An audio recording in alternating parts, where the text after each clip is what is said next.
Dear songwriter, you're stuck on lyrics again. I feel your pain. You're having trouble once again with verse 2, not sure what to write about maybe, or you're second guessing every lyric that you're writing. I've certainly been there. If this is you, you're going to want to tune into today's episode because I'm going to be outlining 4 lyric writing tools that we can use, which are inspired by one of my favorite songwriters, Ben Gibbard, who fronts the band Death Cab for Cutie. These tools will show you how to progress your story in the second verse, how to write more descriptively and not be so blatant and obvious about what you mean, how to write a different kind of chorus than perhaps what other songwriting coaches are suggesting that you write, as well as how to use clear metaphor based on objects in your verses. And we're going to look at 2 songs specifically, which include I Will Follow You Into the Dark, as well as Title and Registration, to show you how these tools are implemented. My name is Connor Frost. I'm a professional songwriting mentor who's helped hundreds of songwriters to write their first collection of songs. And this is Dear Songwriter, the podcast to help you confidently write and release your music so that you can live out your most musical and creative life. Let's get into it.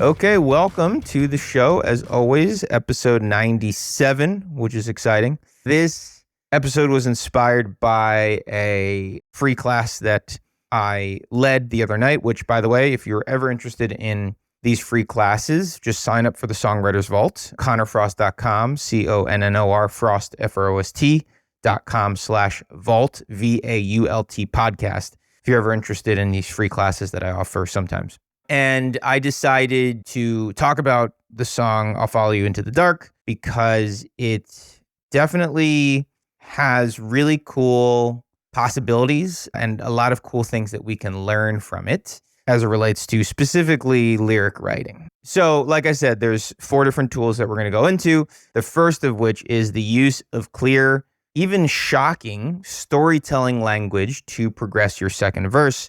And to do that, we're going to take a look at verse 2 of the song I Will Follow You Into the Dark by Death Cab for Cutie. And then I'm going to read verse 1 to kind of show you how it contrasts. Okay, so here's verse 2.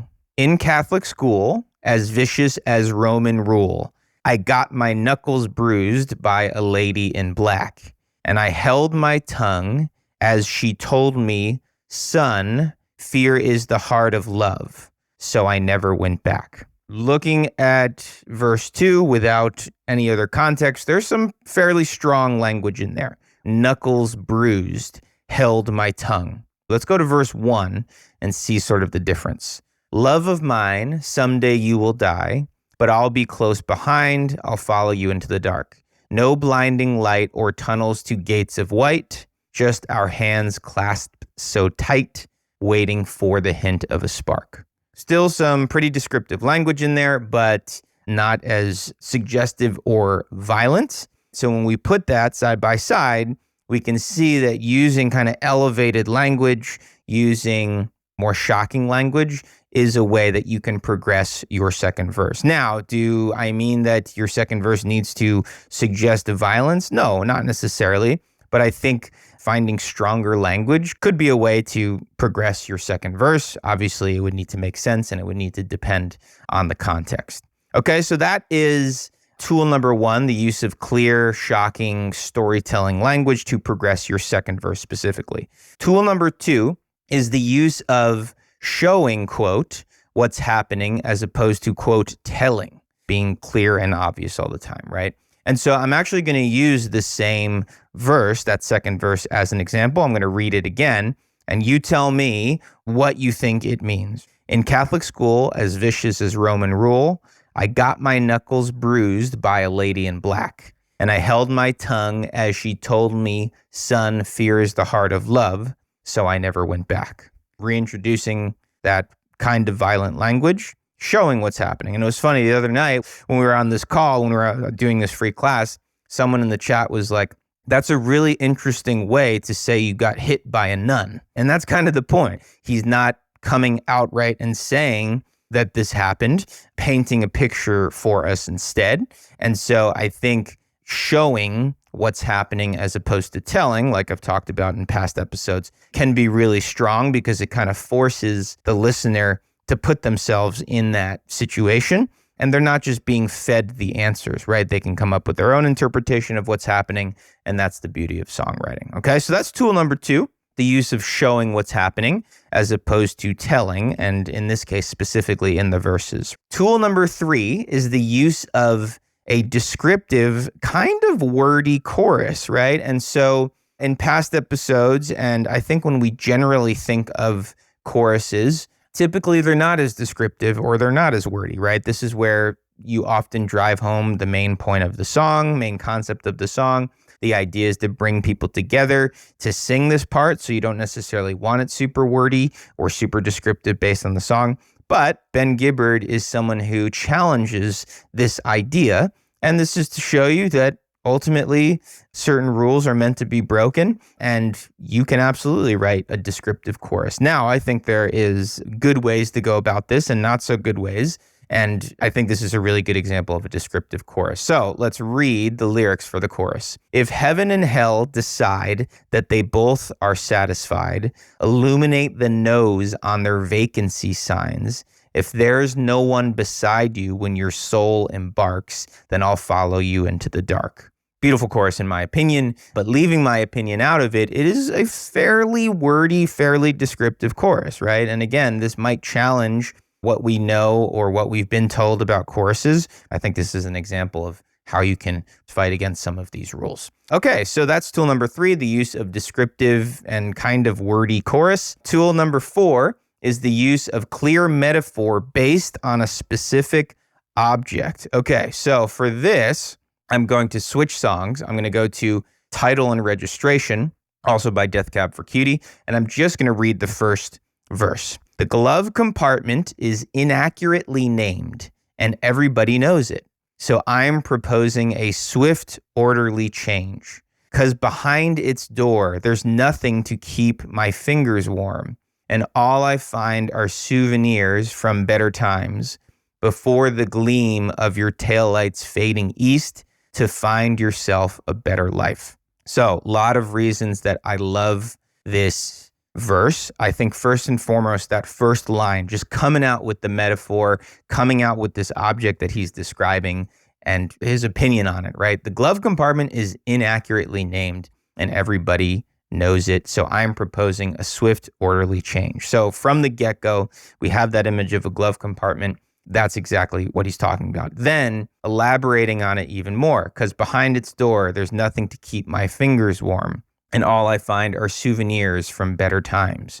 So we start to get into the life of this character a little bit, referencing better times, but still tying to this metaphor, to this object of the glove compartment.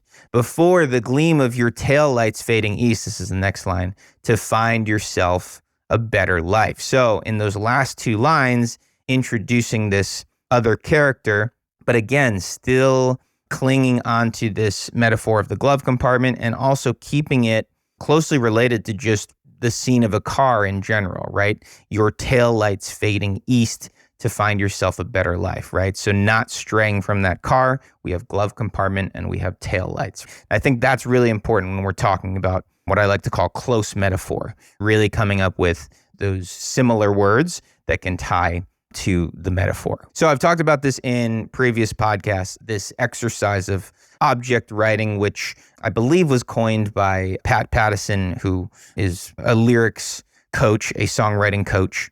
And this particular exercise is taking a random object and essentially free-form journaling on that object. And I obviously don't know how this song came to be, Title and Registration, but I just love the idea of choosing a particular object, free writing on it, and seeing what can come from it. At first, you might look at this object as you are writing and talk about the physical appearance of it, what it looks like, what it sounds like.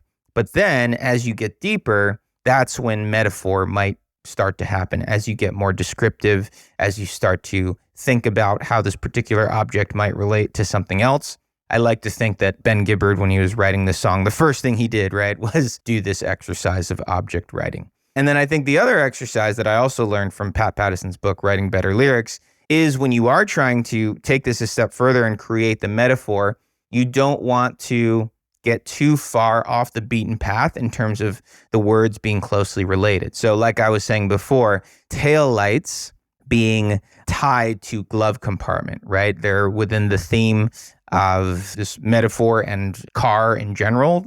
And so an exercise that you can do with that is like, let's say you do want to create this metaphor, let's say about glove compartment. So maybe you just start coming up with a vocabulary list of words that are closely related to glove compartment, right? So first things that come to your mind, right?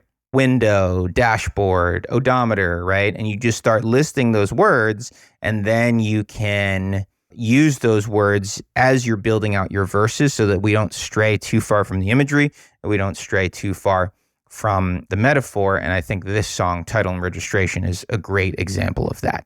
Went on a little bit of a tangent there, but I think it's useful. Hopefully you find it to be useful as well.